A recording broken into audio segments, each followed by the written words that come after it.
we think it's really, really important. I'd like to also then, so Heather Wukalik is the current president for OCTM, and Jody is the past president, and Kim Yoke is our executive director at OCTM. And from ODE today, we have the pleasure of listening to Catherine Everett Shaw's expertise. Along with her, she has her team of April Ely and Tom Rounds.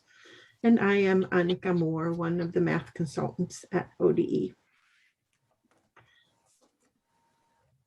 And take the next one. Yeah, we those of you who have been on meetups before with the math team, you know that these are our meeting norms, that we are respectful, we seek clarification. So if you have questions, you are more than welcome to put them in the chat.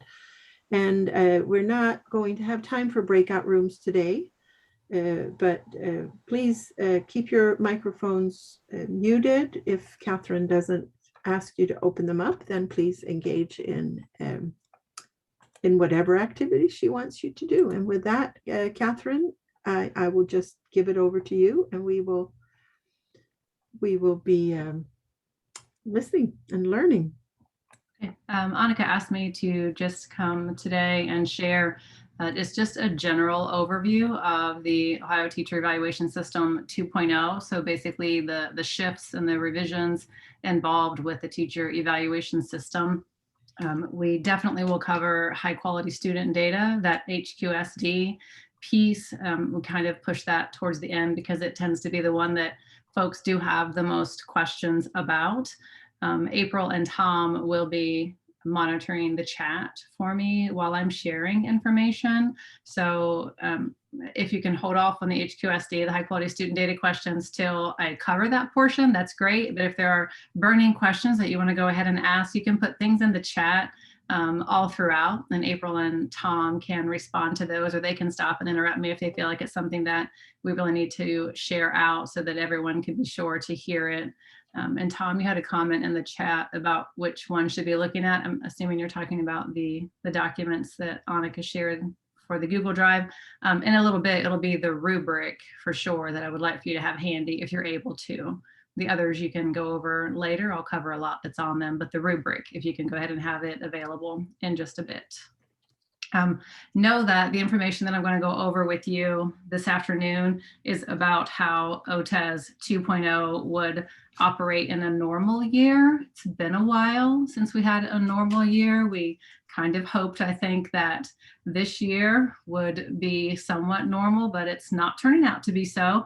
But because of temporary law, there are still pieces of OTES 2.0 that will not be fully implemented or included this current school year. So again, when I'm sharing information with you, you might think, well, we're not allowed to do that this year. I'll try to point out some of those things, but just know that this information is how OTES 2.0 would run on a typical school year.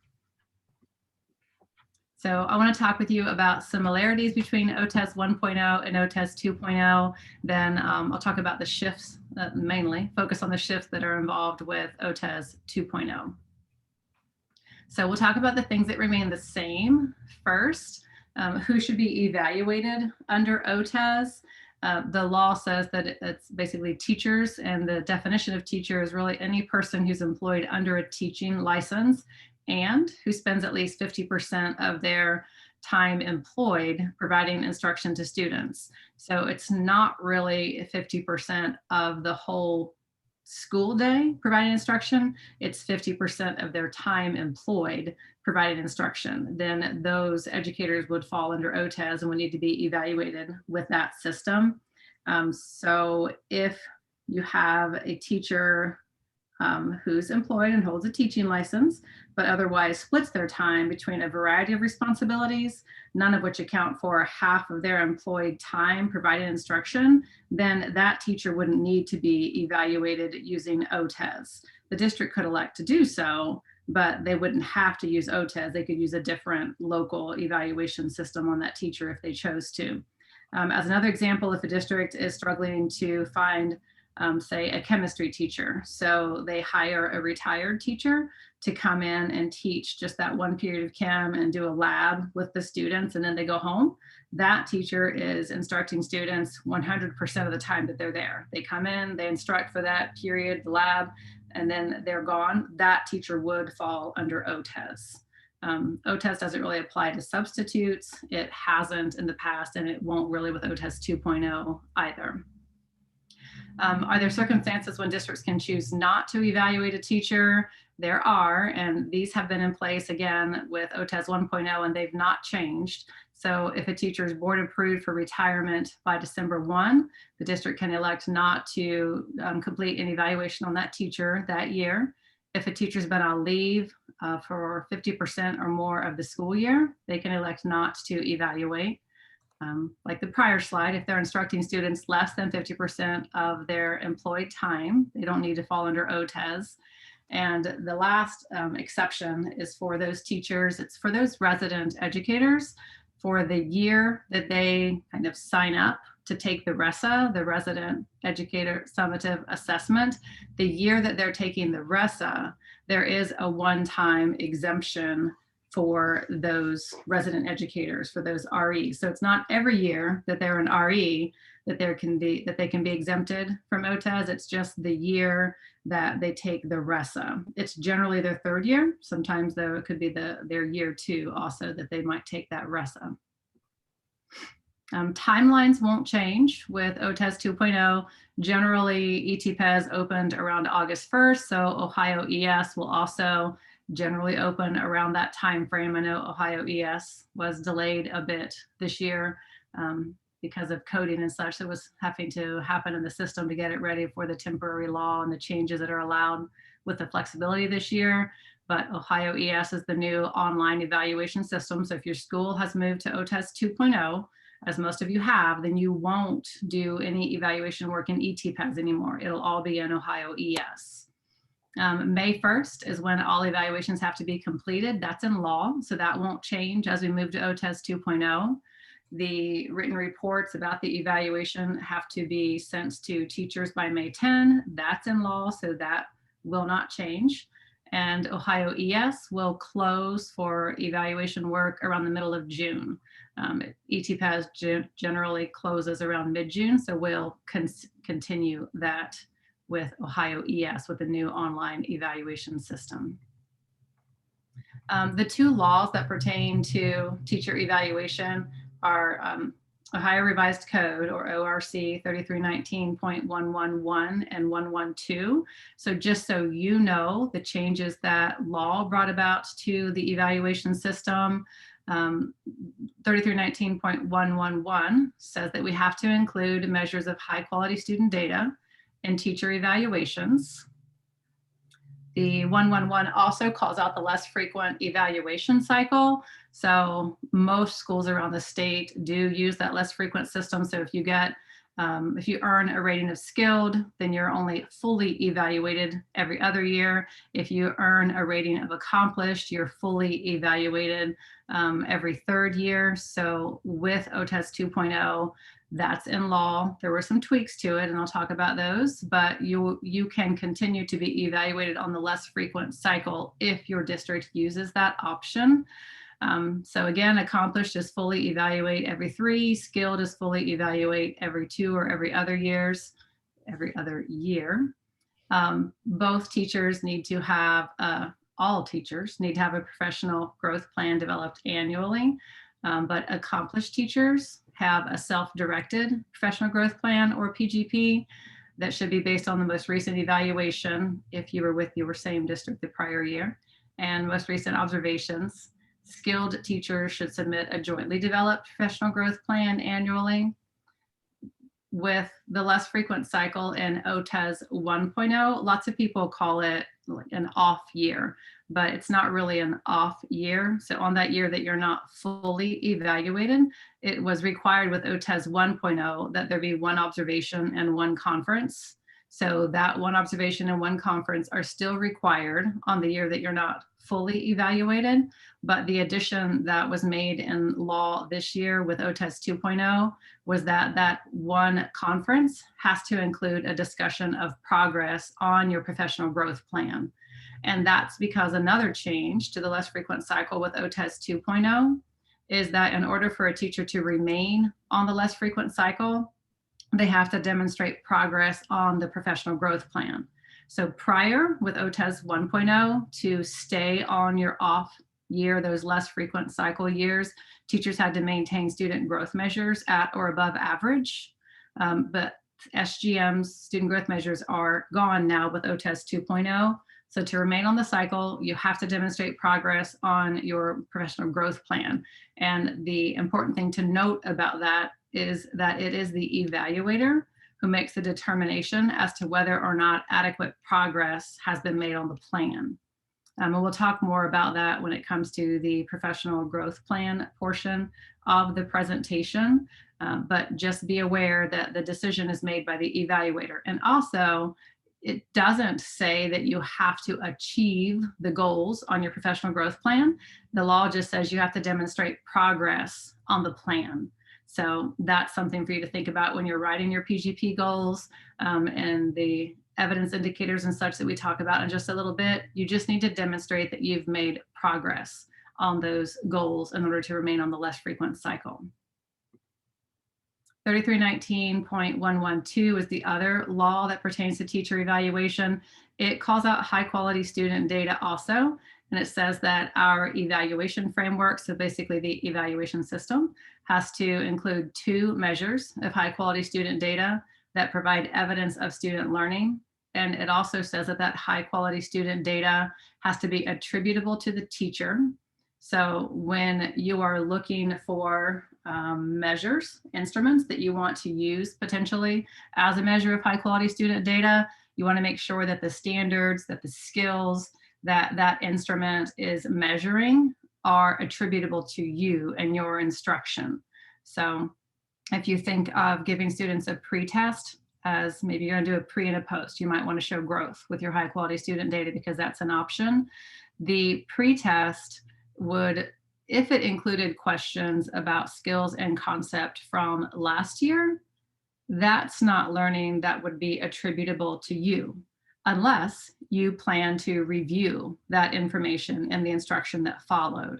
So you just want to be sure that the things that you're measuring with your HQSD instrument, that learning, those skills are attributable to you and your instruction. This piece of law also says that the high quality student data has to include value added when applicable. So if you are, well, y'all are math teachers, but you might be earlier elementary. So if you do not receive a value added report, then you would still need, because of the first bullet point, you would still need 2 measures of high quality student data. Just value added wouldn't be one of yours. But if you do receive a value added report, then it has to be one of your 2 required pieces of high quality student data. But the law is specific here. It says that high quality student data has to include a value added when applicable and one other measure of HQSD. So some of you may teach multiple content areas, and if you're in multiple tested, state tested areas, you might receive more than one value added report. If you're a 4th grade teacher, you might teach math and reading. So you would get a math value added report and a reading value added report. You would not be able to say, I'm going to use the math value added for my first HQSD and then the reading for my second HQSD measure, because the law says value added and one other.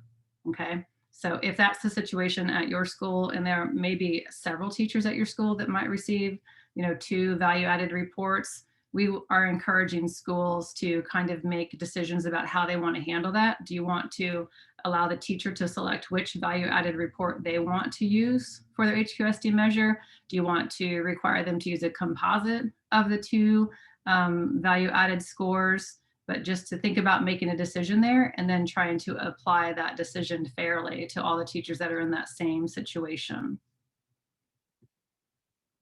3319.112 prohibits shared attribution. So if your district used shared attribution before, then that is not allowed with these high quality student data measures. It's not allowed in OTES 2.0.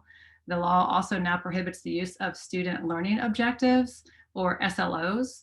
But an important note to think about there, most of you, if you're math, you had value added, so you might not have had to worry about a student learning objective, but if you're teaching multiple content areas, you may have had an SLO for a non-state tested area potentially.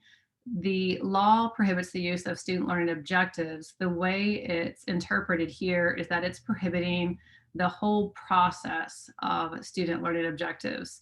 So where the teacher has to design a pre-assessment, you administer that assessment, you score those pre-tests for all of your students, you determine growth targets or tiered growth targets for your students, you monitor that progress, you administer a post-test at the end of the year, grade those, determine who did and didn't meet their growth targets, and then you kind of got a score for yourself based on that. That whole process is not allowed with OTES 2.0.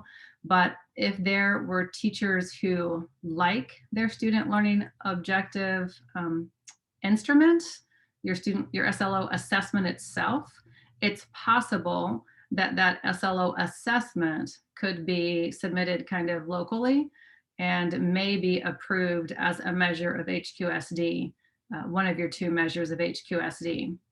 So if the SLO, if you value that, if you thought it gave you really valuable data about your instruction and your students, you could try to have it submitted and approved locally as one of your HQSD measures. So the assessment might be used, but it's the whole process of those growth targets, tiered targets, giving yourself a score at the end of the year. That whole process is not allowed. Professional growth plans and improvement plans, an addition in law concerning those is that they need to be aligned to any building or district improvement plans that are in place at your local. So the goals that you write on your professional growth plan or the goal needs to be aligned in some manner to building or district improvement plans. And we also try to encourage teachers to think broadly about those building and district improvement plans. Look at the vision, look at the mission. Can you make a connection to that broader vision and mission of the overall plan when you write your PGP goal? Because that's a possibility also. But there has to be some connection to improvement plans if your school has one in place. So things that have changed, OTES 1.0 was always intended to be a growth model to help support our teachers and grow and strengthen our teachers. But honestly, it seemed like that focus on growth kind of got lost along the way with the focus on the score, the value added score, the SLO score. So the growth focus fell by the wayside. So with OTES 2.0, we really are trying to renew that emphasis on professional growth. We really want this process to focus on you and your instruction and your personal goals for yourself and areas that you want to strengthen and grow in. The system has tried to be revised in an attempt that will allow that to be the focus now with OTES 2.0. With 1.0, half of your evaluation was based on teacher performance, so evidence around those standards on the rubric, and the other 50% was based on your student growth measures, whether that was value added or SLOs or vendor assessments or other local measures. So half of your whole evaluation was dependent on that student growth measure. And like I mentioned, we feel like that kind of took away from the emphasis that we wanted to be on teacher growth. So there is no more 50-50 with OTES 2.0. Your rating is now, rather than being called a final summative rating, summative makes it sound like math. So 50% of this, 50% of that. The final rating with OTES 2.0 is called a final holistic rating because it really is intended to be a holistic rating that is based on evidence around the teacher performance rubric. And that's why I asked you early on to go ahead and have that rubric out, because I want to give you a little bit of time to look at it if you haven't had time to do so yet at your local. So SGMs have kind of morphed into what we're calling high quality student data, and they are just embedded in the rubric. They have no greater weight than any other component on the rubric. So that heavy 50% of your evaluation is no longer placed on this HQSD component.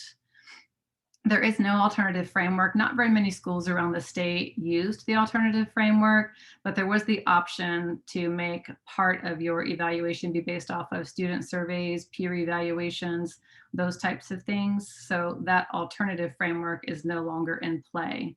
Those pieces, those components like peer evaluation, student surveys, they can still be used as evidence within the new 2.0 rubric, but they just don't carry any specific weight like they might have if your district was using the alternative framework prior.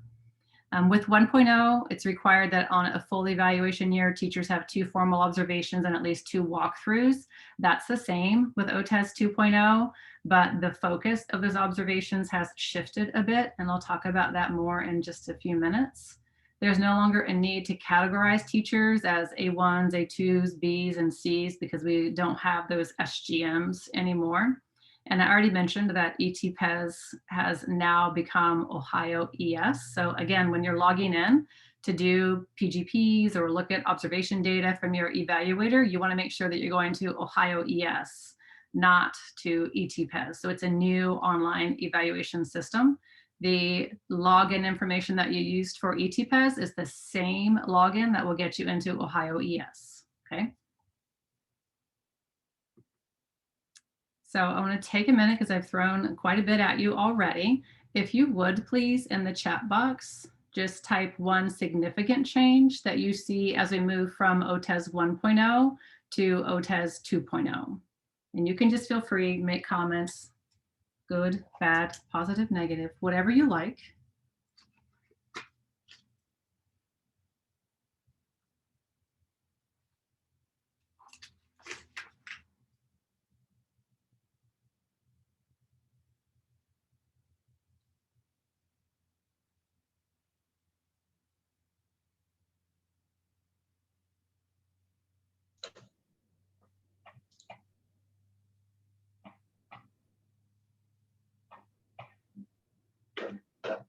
No more SLOs, no more 50-50, no more shared attribution, and focus on teacher growth are the comments that have come in so far. Perfect. There's always excitement for those of you that lived in the SLO world to see the no more SLO. And I think the 50-50, like we said, removing that heavy emphasis on student growth measures can help us to really kind of breathe a sigh of relief and really focus on what we want to grow and what we want to strengthen as educators for our kids. Anything additional, Tom? Is it all good there? Oh, that's good. Okay. And I'll have time at the end also for questions if you guys want to unmute and things at the end. There'll be time for that. The first handout that you have is the OTES 2.0 framework, and I'll go over most of what's in it, so you don't need to worry about pulling that down right now if you don't want to. But there is something, if you go to the OTES 2.0 page on ODE's site, you'll see there's an OTES 2.0 framework and there's an OTES 2.0 model. I just want to take a minute to kind of talk about the two of those things with you. There are things that we must do as part of the evaluation system. So things that must happen locally at your school or district. So anything that's in Ohio Revised Code, so anything in law or statute, we can't write local evaluation policies that go around that or override whatever is in law. If it's in law, if it's in statute, it has to be followed. Anything that's in the framework also has to be followed. So the framework, and like I said, I'll share with you most of what's in it, but it includes the components, the parts and pieces, and the procedures that have to be followed during teacher evaluation or in teacher evaluation work. So if it's in the framework, if it's in law, there's no getting around it. There are a couple places in the framework where it uses the word may. For instance, it says a teacher rated accomplished may select their evaluator. It's a may because it gives the teacher the potential option to select their own evaluator, but I'm from Southern Ohio, where a lot of our schools are pretty small, and there probably is only one evaluator that is evaluating teachers in your building anyway. So there's no one to choose from. And because it says may, the district or school doesn't have to provide another, but if there's an option and they would like to give you that option because you earned that accomplished rating, then that is something that's there. But if it doesn't say may in the framework, then otherwise, whatever's in there, we have to make sure that that's being followed locally during the evaluation process. Like I said, you'll also see a link to the OTES 2.0 model. It's a much longer document than the framework, and the model includes, the framework is actually part of it, but it also has a lot of guidance, a lot of best practice. It has document templates, like it'll have a sample professional growth plan form. And I'll share that with you in a minute. These are just possible templates that you can use. So you could take the professional growth plan form and you could add things to it locally if your district felt the need to do that. You don't have to use the PGP exactly as it is. It's just a possible template because it's in the model. The model will also talk about the importance of having a pre-conference. So lots of times we get calls and a teacher's upset because there wasn't a pre-conference held. And don't we have to have those? Well, maybe locally your evaluation policy requires a pre-conference for formal observations, but because pre-conferences are not mentioned up there in the musts, they're not mentioned in Ohio Revised Code, and pre-conferences are not mentioned in the framework, they're only mentioned in the model, they're an option. They're obviously a best practice. They should take place, but they're not required. So just be cautious that if you see things in the model and you think, hey, this isn't happening at my local, it might be because it's a best practice. It should, but it's not required because it's not in framework or in law. So going back to the framework itself then, remember these are the musts. The framework will tell you that your final holistic rating, remember there's no math involved now. So the framework says that your final holistic rating is based on a combination of observations and then supporting evidence that's gathered, that's collected using the teacher performance evaluation rubric. And it really is intended to be a holistic rating. No math involved. We want the evaluator to consider all of the evidence that they gather throughout the year and then make that determination of that final rating just based on the evidence around the rubric. The framework calls out the less frequent evaluation cycle. That's in law also, and it's on the framework. Again, you still need to have a professional growth plan or improvement plan every year if you're on the less frequent cycle. You still have to have that one observation, one conference. Remember that that conference now has to include a discussion of progress on the professional growth plan because that's what you have to demonstrate in order to stay on the less frequent cycle. The framework calls out the components of the full evaluation cycle. So on the years that you would be fully evaluated, again, it's required that every teacher has a PGP or an improvement plan annually created. There is still one formal observation. You'll see on the framework though, this is new with OTES 2.0. The first formal observation has to be followed by a required conference. So generally, the model will talk about the importance of having a post-conference after formal observations, but this post-conference after the first formal is a required conference that needs to take place. Then there will be at least 2 classroom walkthroughs during the year, a second formal observation, and then the final summative conference. It almost always took place with OTES 1.0, but nowhere did we really have it in the framework that it kind of had to take place. So it is now on the full evaluation cycle components on the framework. So we need to make sure that those final summative conferences are definitely happening at the end of the year. And usually they did anyway, but just to make sure it's now a required component on the framework. The Educator Standards Board is the group that did the revision work to the teacher evaluation system for us. They're made up largely of teachers from around the state, but they're also administrators and things like that on the committee. But the majority of the Educator Standards Board, the ESB, is teachers. And they really would like to have locals follow this sequence of PGP first, your first formal observation, definitely have to have a conference after it, walkthroughs, the second formal, and then that final summative conference. But this sequence doesn't have to be followed. It's just that they felt that this was the best sequence to really enhance growth. So we get questions a lot of times about when does the PGP have to be completed by. This sequence can be jumbled around to suit your needs. We don't have a deadline from the state or in statute for when the PGP has to be completed, but you probably have a deadline that's part of your local policy. So I talked about how the observations, the focus of the observations shifts a bit with OTES 2.0. And here's where I want to share that with you and make sure that you have a good understanding of what those observations look like now with OTES 2.0. So the first formal observation is it's called the formal holistic observation. So during this observation, the evaluator really is trying to consider all of the domains, all of the components, and each of the little indicators on the entire teacher performance evaluation rubric.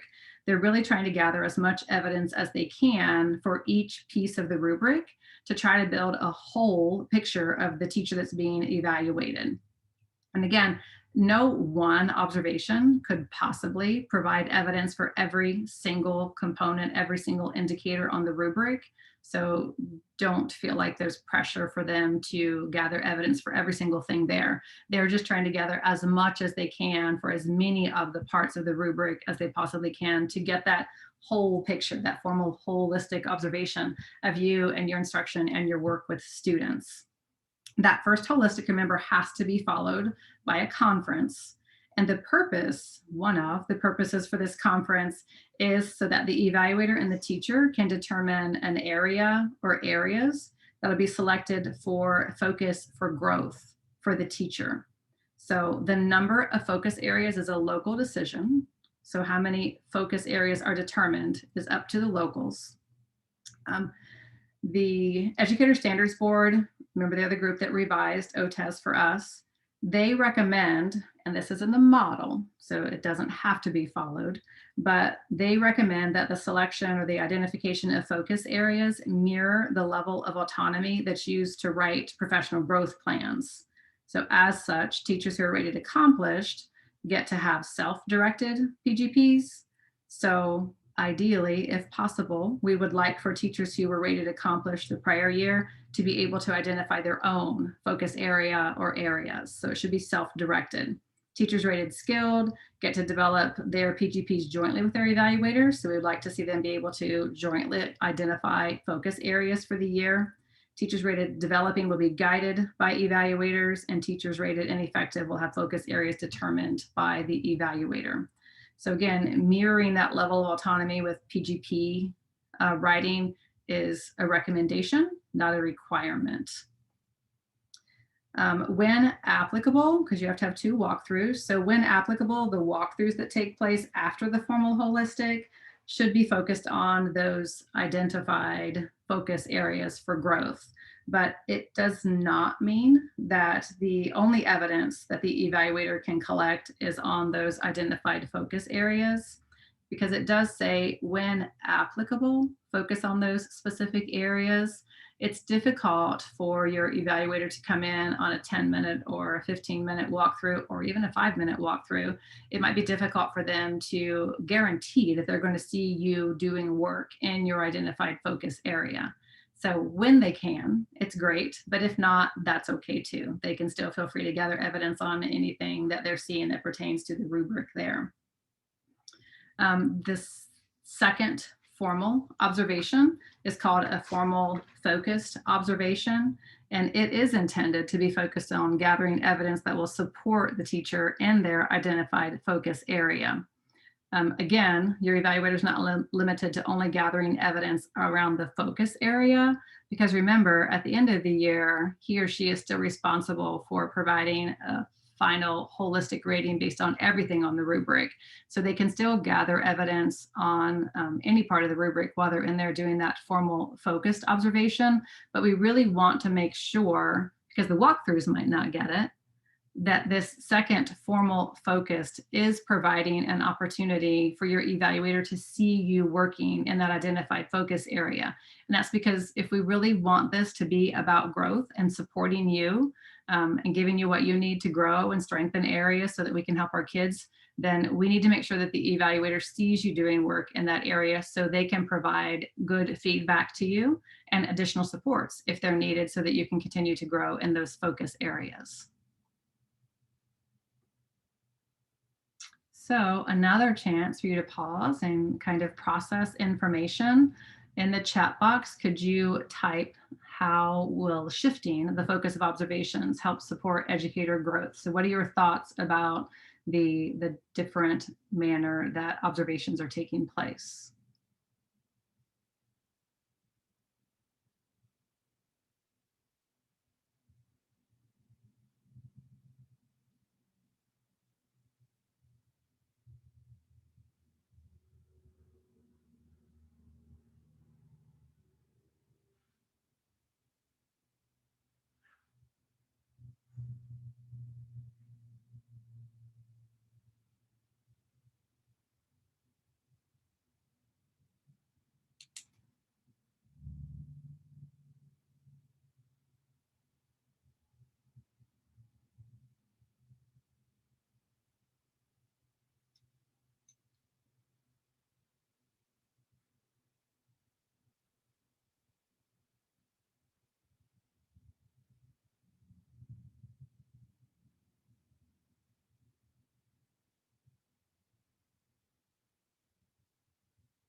I see. Sorry, were you going to share something, Tom? I was just going to start to reflect on what's being shared. Just a lot of comments about, the focus is on teacher growth, improving teachers' practice, helping the teacher grow, helping them to identify a weakness and turn that into a strength. The comments are spot on to what we would hope to see.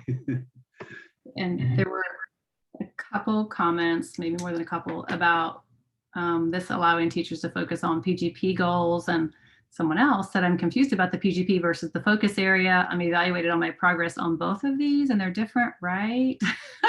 So they can be the same thing or they can be different. We are trying to encourage educators and teachers to think about that, because you have to have an identified focus area on those years that you're fully evaluated. And if you can make that focus area align to or mirror your PGP goal, then that's ideal, because several of you focus areas will allow you to really zero in on something and allow your evaluator to zero in on something to really grow you, strengthen you, provide supports, provide actionable feedback so that you can continue to grow in that area. But if we have teachers who have, say, they've identified 2 focus areas, and then they also have 2 PGP goals, but none of those 4 things, 2 focus areas, 2 PGP goals, none of those are really interrelated, interconnected. That teacher has 4 different things to focus on in this one school year. So when you can, we want you to think about making area aligned to your PGP goal or making them similar. That's fine too, because that way, like many of you mentioned in the chat, you can really zero in on that thing or those things that you really want to grow and have strengthened throughout this school year. Someone asked a question too, if you feel like the evaluator missed something, can you bring evidence? The model will tell you that that's definitely a possibility. We don't want teachers to feel like they have to have tons and tons of additional evidence and huge folders worth of things. But the model will tell you that best practice is to allow you to bring additional evidence in if you feel like it's necessary. So it is a possibility. Anything else in the chat right now? Catherine, we have a question about, can the PGP wait until after the first observation? And then there's also a comment about perhaps does this lead to a lot of evaluator bias or opinion? So how can that be addressed? So, you might want to address that. Okay, so can the PGP wait until after the first observation? Definitely, unless there's something in your local evaluation policy that requires it to be due, early in the school year here in the fall. Because remember when I showed you the components of a full evaluation cycle and I said this is the suggested sequence, it's definitely a possibility to wait until that first formal holistic observation. And then during that required post-conference, you would evaluate focus areas and PGP goals, and you could make them align at that time if you would like to. So it's a possibility, but then we start to worry about if your first formal observation isn't until, the middle of November or maybe December, it gets pushed back. You don't really start your PGP goal writing or working on your goals until kind of late in the fall. It doesn't give you a lot of time to you can definitely locally move around when the PGPs are due. It does kind of make sense to talk about it at that required post-conference after the formal, ensure you feel that you have adequate time to work on those goals and to get adequate support to show progress and grow on those goals on your PGP. Again, there may be something in your local evaluation policy though that says when it has to be due, but it's something to consider if it can be moved or changed. And as far as evaluator subjectivity, when I talk about PGPs and see, is that next? Yeah, so when I talk about PGPs, the way that the form itself is set up is kind of encouraging and kind of intended to remove, but those of you that use rubrics when you grade, I was language arts junior high for 14 years. It's tough to remove every bit of subjectivity from a rubric. So we just really encourage our evaluators to make sure that they have adequate for those components on the rubric to really justify a decision that they're making based on ratings within components or across the overall final holistic rating. And we always go back to where does the preponderance of the evidence lie? When we train your evaluators, we really focus on removing subjectivity, removing opinions, and really basing decisions on evidence. So I can tell you we try to train our evaluators to remove as much of that subjectivity as possible, the way the training itself is set up. April, anything you would add to that, or Tom? I think, we really stress having those conferences, having those conversations. Yes, it's all about transparency and having those conversations. Instead of this being done to teachers, it should be done with teachers as a collaborative opportunity for growth. Because teacher growth equates to student growth, which equates to district growth. So it's not meant to be something that's separate and each person not being talking to the other. So we also had a goal or a question, and I'm just going to bring it out so everybody can hear it, but it's about how the IPDP, your IPDP, and the PGP goals could relate. How do those play out? You want to talk to that, Catherine? Just know that the IPDP is completely separate. It's usually a multi-year plan for you, and that the PGP needs to be written or goals need to be revised annually. So there may be connection between your overall IPDP goals over the next so many years while you're working towards your next license renewal, but that connection doesn't have to be there. They're two separate things, and your IPDP doesn't really necessarily come into play on your annual OTES evaluations. It may when we're looking at that professional growth component on the rubric, but it's just a separate thing. And I just realized the time, so I'm going to try to move a little bit faster. Some time for questions. But the professional growth plan, we really are trying to make this be the driving force of the OTES 2.0 process. If we want this to be about professional growth, then we need to focus on these professional growth plans. We are really looking for these to be individualized to the needs of the teacher, because as teachers, we are just like our students. We're all over the place, and where our strengths lie and where areas for growth lie. So we really are looking for you to write goals that are individualized to you and where you are in your instruction and what you want to strengthen or work on. We are trying to stress, like, see these goals be focused on teacher behaviors. So it is something to think about here. We're kind of used to having one of our goals be about student growth measures. It was the recommendation before that one goal be focused on teacher performance on the rubric and the other goal be focused on student growth measures. We're really looking for the goals to be focused on you and behaviors you strengthen or receive support in. The number of goals is locally decided. We don't have anything that's required from the state or in statute about the number of PGP goals. But again, think about letting them be focused on teacher behaviors and think about trying to align those to identified focus areas also, so that you can be more focused in your growth and progress in the year. Again, law now requires that the PGP goals improvement plans that are in place. Previously, we had a recommendation in the model that your PGP goals be written in SMART goal format, and we've removed that recommendation locally. Some might still require that those PGP goals be written in SMART format. I'll talk in just a minute when I show you the form about why the Educator Standards Board suggested removing that recommendation.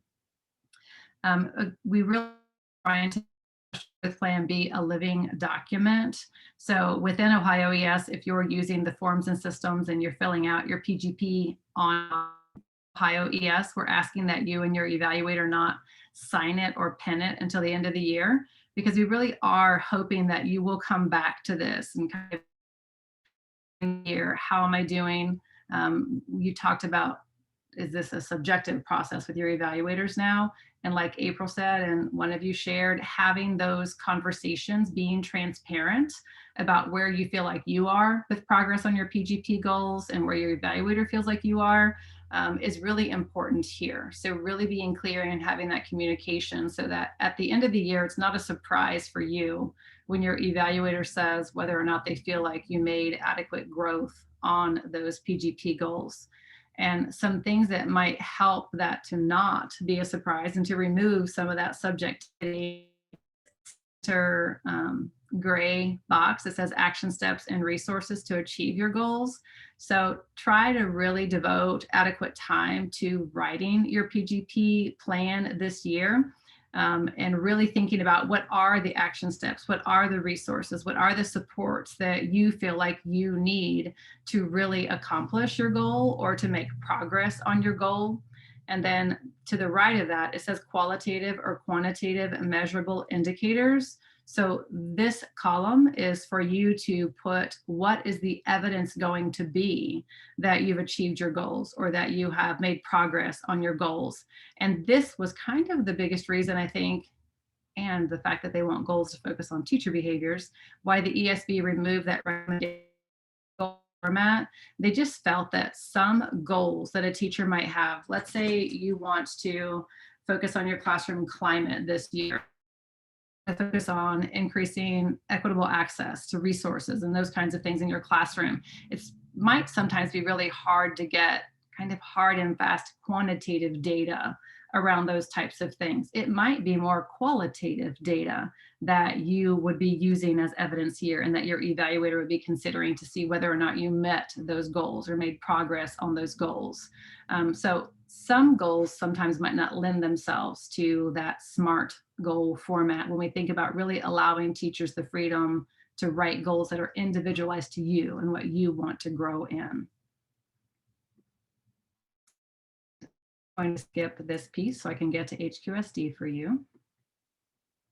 I wanted to take some time to look at the rubric and quickly address a concern that we hear a lot around the state.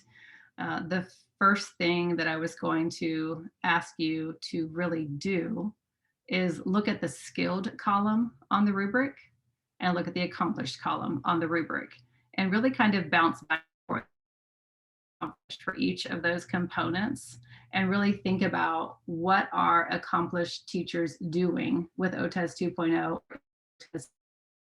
to really earn that accomplished rating. Because we can tell you that around the state, we hear a lot that people are thinking it was realized because there were just too many accomplished teachers.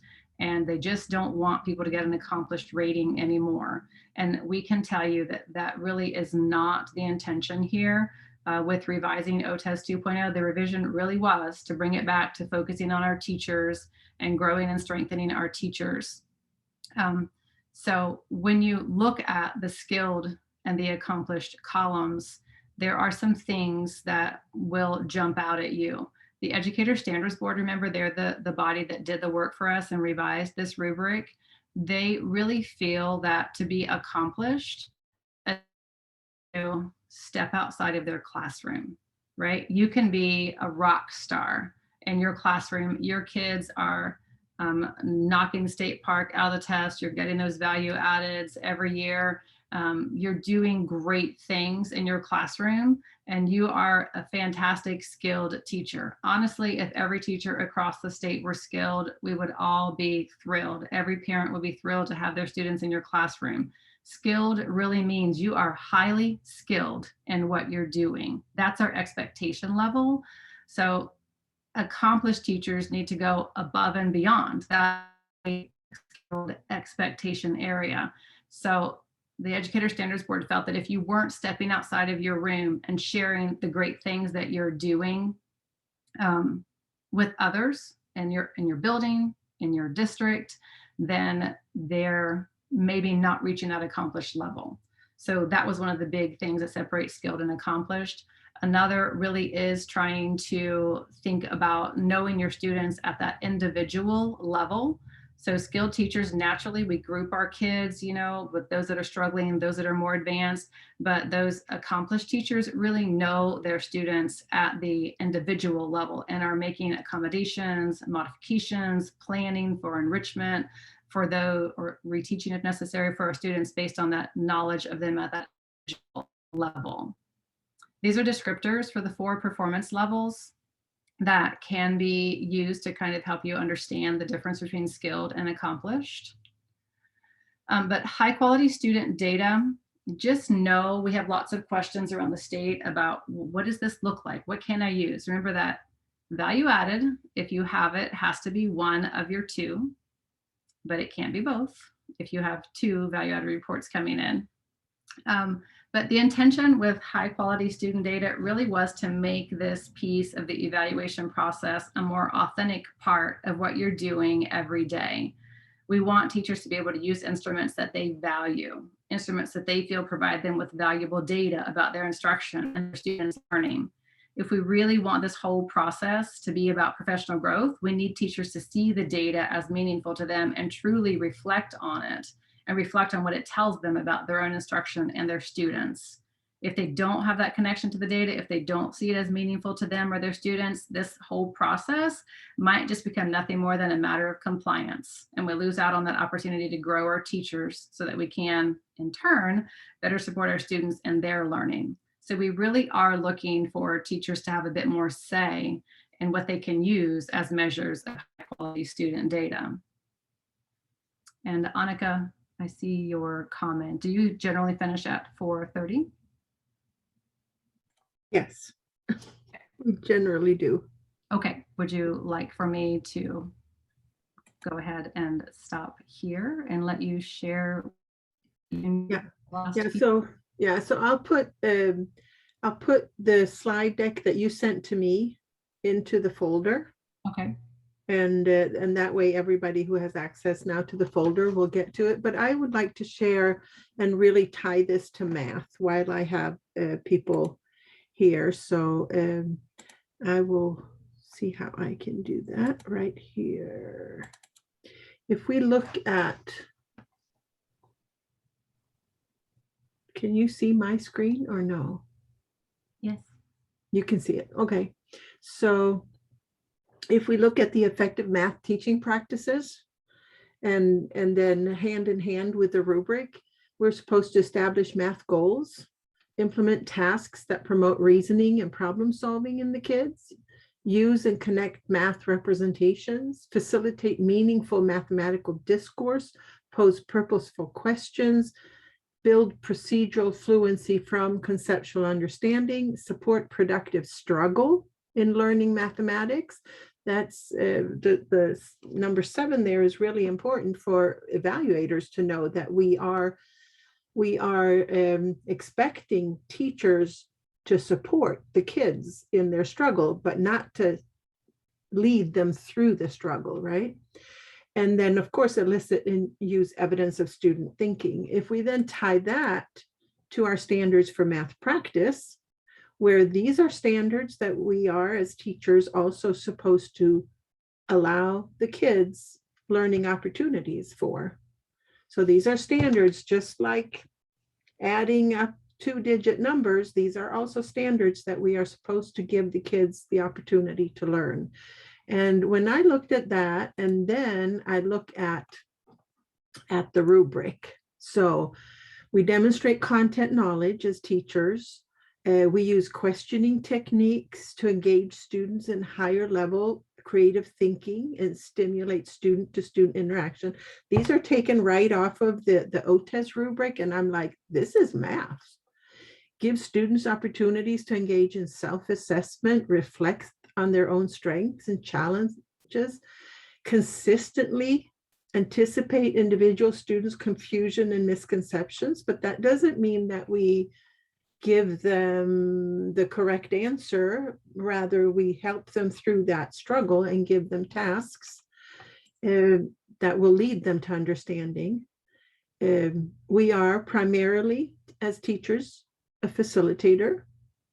We encourage students to persist in their learning task. This is taken, and these are all from the accomplished column in the rubric, right? So routinely, we give students opportunities to actively take part in developing their own goals. And they are responsible for deciding how to demonstrate their learning. Well, sure. I mean, that's just part of math. How do you know what you know, right? On-task behavior is evident. And of course, that has to do with the tasks that we provide our kids. If those tasks are meaningful and at the right challenging level, they will be so engaged that they will just stay on task.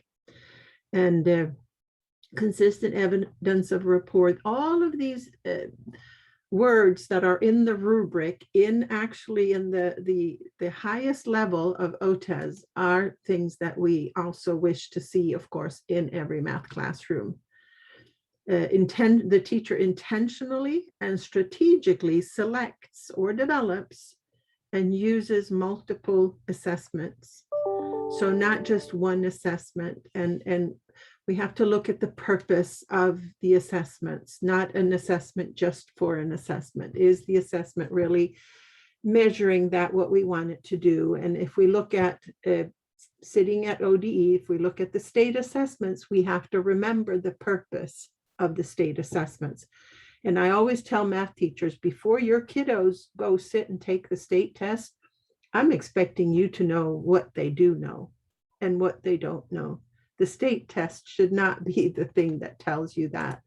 So hand in hand with our math teaching practices, it's just totally, it is OTES. So in the chat, I also put a link to a survey.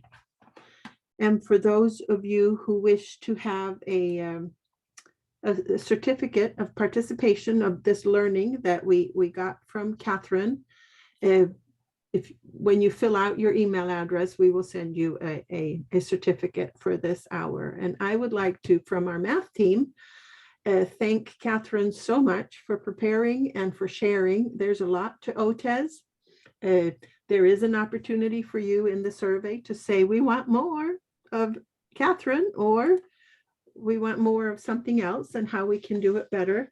I also saw that Kim Yoke was on. She is the Senior Executive Director of OCTM. So I hope you heard, Kim, that we thank you very much for providing us this platform.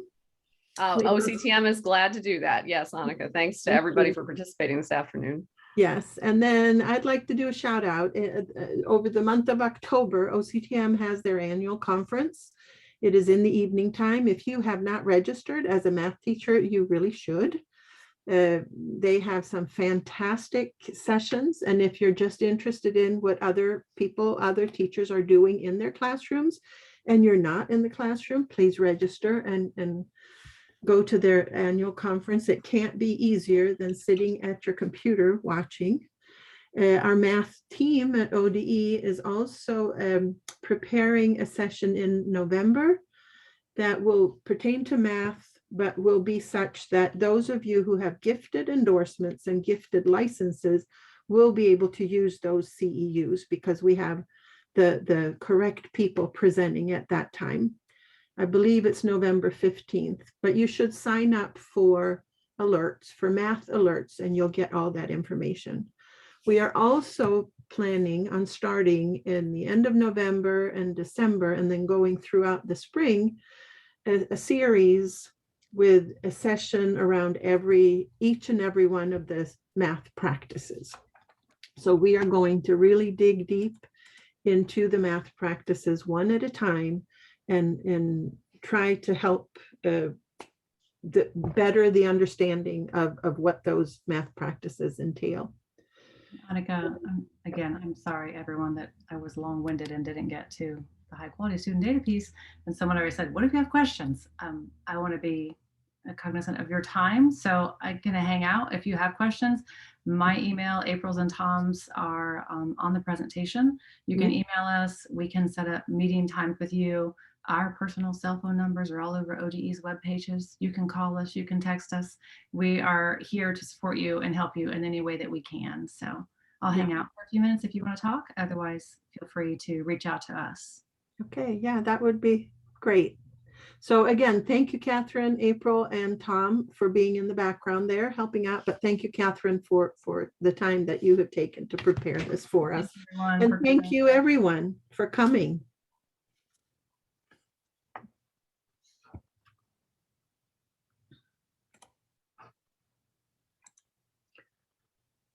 So I should be able to get that in right away, shouldn't I?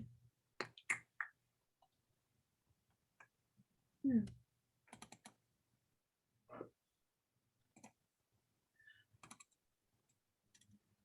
Okay, so I am putting your slide deck in right now.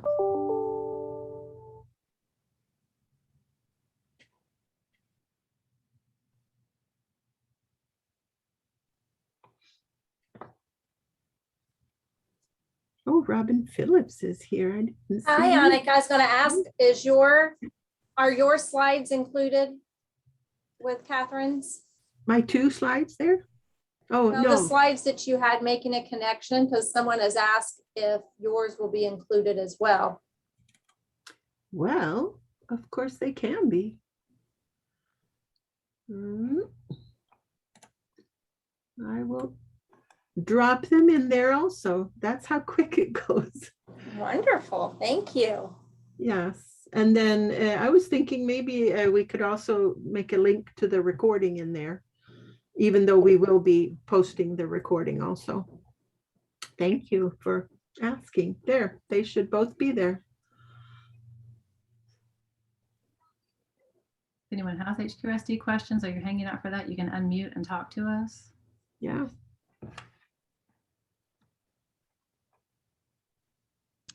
I have a question.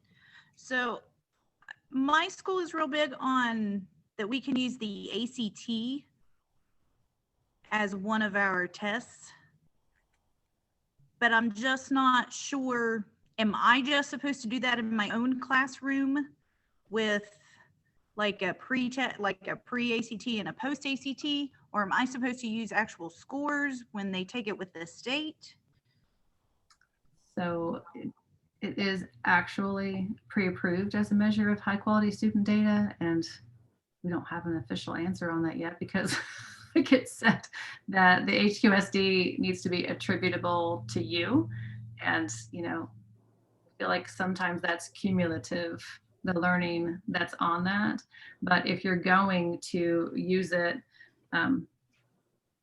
there's no prescriptive way from us about how you would use it. It could just be the score itself, and you could kind of break students into subgroups. So last year, my more advanced students scored in this manner, this group scored in this manner. So you're comparing, you don't get the scores till afterwards. Well, they take it in the fall too, right? When do you get your scores? I'm sorry, you're on mute. You don't get them until like April, probably. Okay. Yeah. So you could make decisions about because you have to use the data in specific ways from that high quality student data guidance tool. It gives 4 ways teachers have to use the data. So since you get the data kind of late in April, you could talk about next year when I have students, this is how I'm going to work with this group of students. This is how I work with this particular group of students. So you can make plans based on what you're going to do differently the following year. That's really what teachers using value added are doing, because they're not getting the information until those kids are gone. So when it comes in the fall, then they can look at specific groups of students or specific standards, specific strands. And students scored low in this strand. So you can zero in on specific strands. And this is what I'm going to focus on this year because my students didn't do very well or as well as I expected them to do last year. So you can focus on specific strands, skills, populations of students. It doesn't have to be every student and everything that's covered on that instrument. Does that help? Yes, Okay. yes, it does. Thank you.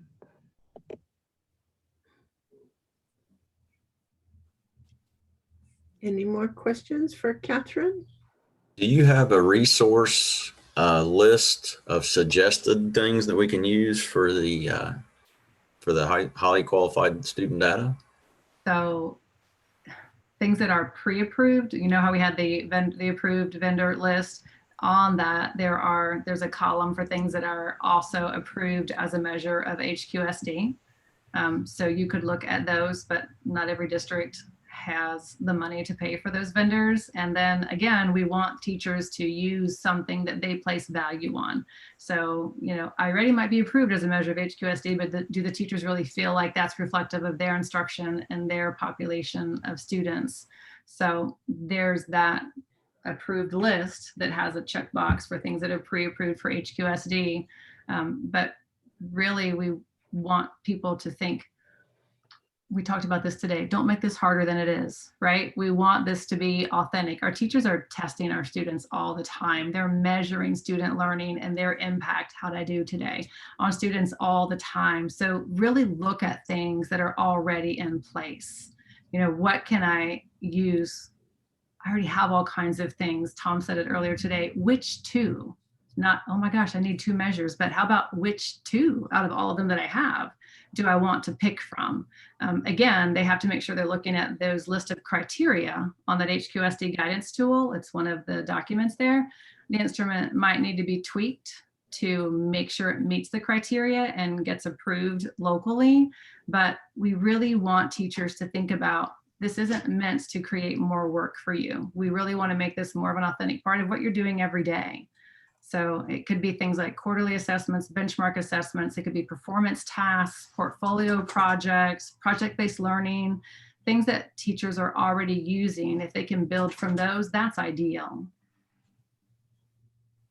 Yeah, because just to go to the idea of I need to go create or find 2 HQSD instruments, that sounds like you're being compliant to the law, but instead, what instruments do teachers already have that are going to provide them data that they can use in their instruction and planning for success of students? And so what do they already have instead of creating something or looking for something new?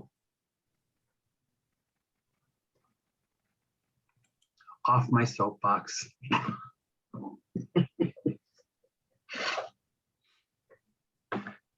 And Allison, I might just add to your question too, if I had an ACT test, I would make the argument that I didn't want that to be attributable to me because there's lots of other teachers that are contributing to the success.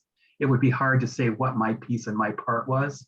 And while I might, celebrate a high score or celebrate, certain things, what it really is about is how can I talk to my evaluator about what my impact was in my instruction on that data. And that's harder to really come at and say, this was my piece to that puzzle, because lots of people had pieces to that puzzle. I'd be looking for something different. I got on 2 soapboxes. I'm getting off. Bye.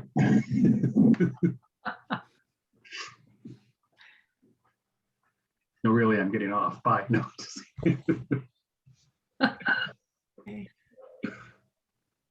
Colleen? Okay. So yes, to piggyback off of Allison's question and his comment about not attributing the ACT to you, and I don't intend to use the ACT, but now I'm just curious, if I gave an ACT like pretest at the beginning of the year, and I obviously teach high school math, I should be able to attribute the growth over the course of the year to me. I can't attribute their fall grade to me, but their growth should be mine, right? See that? Yes. Okay. But our people giving the pretest, in the value added world, there is the pretest, there's the last year's data, and then there's this year's data. So it is easier to, in that scenario, attribute what your instruction has done for sure. Mhm.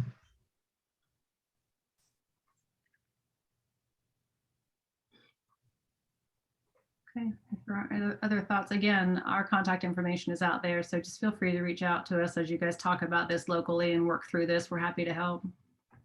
Yes, so the contact information is now on the slides that are in the folder.